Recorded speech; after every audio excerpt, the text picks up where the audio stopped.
Good afternoon, everyone, especially to you, Sir Robot.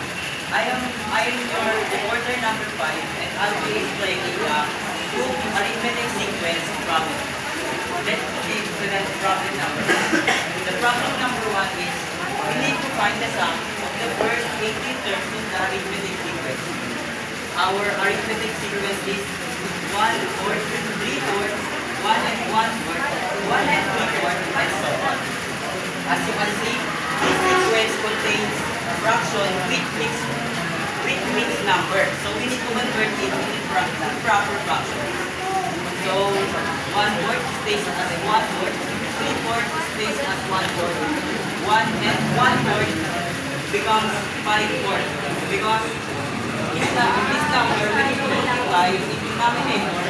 So 1 times 4 is 4 plus the numerator, which is 1. We get in 5. So 5/4. And lastly, 1 and 3/4. 1 times the denominator, which is 4.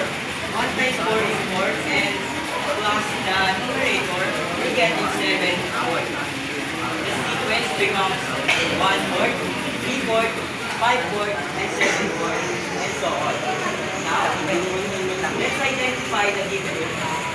Our first term is 1/4. The common difference is 1/2 because we subtract the 3/4 minus 1. We're getting 2/4. And we need to simplify it. It becomes 1/2. Number of terms is 18.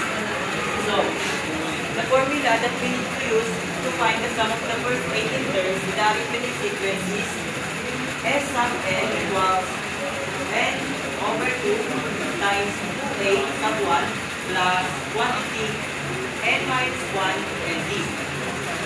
Now, let's proceed to the substitution. So, the substitution, S sub 18 equals 18. 18 because of our n term is 18 over 2 times 2 multiply 1 over 4 plus quantity 18 minus 1 times 1/2. Now, let's simplify this expression.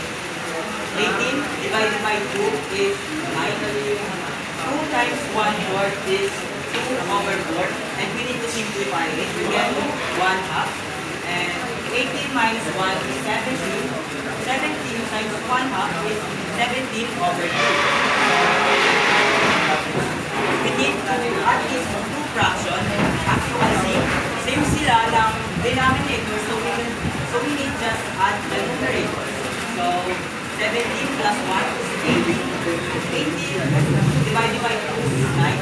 So 9 times 9 is 81. So the final answer for sum of first 18 terms of the arithmetic sequence is 81. So let's proceed to the problem number 2. Rolling by saving trend for 1 month. This is started with 20 on C1. On the next day, it says 25, 30 on the third day, 35 on the fourth day, and so on. This saving trend continues. Roman rolling up at the end of the month.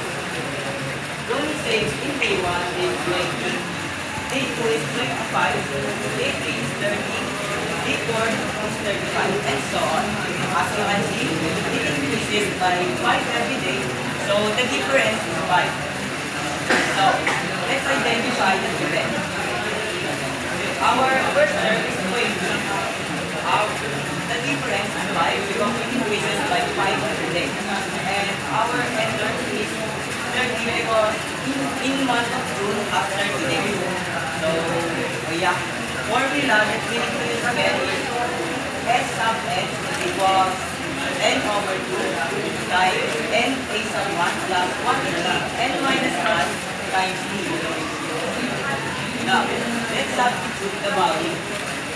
S sub 30 equals 30 over 2. 30 because of our n term is 30 times 20 multiplied by 20 plus quantity 30 minus 1 times 5. So, let's simplify the value. S sub 30 equals 15 times 22 multiplied by 20 to get 40. minus 1 is 29. And 29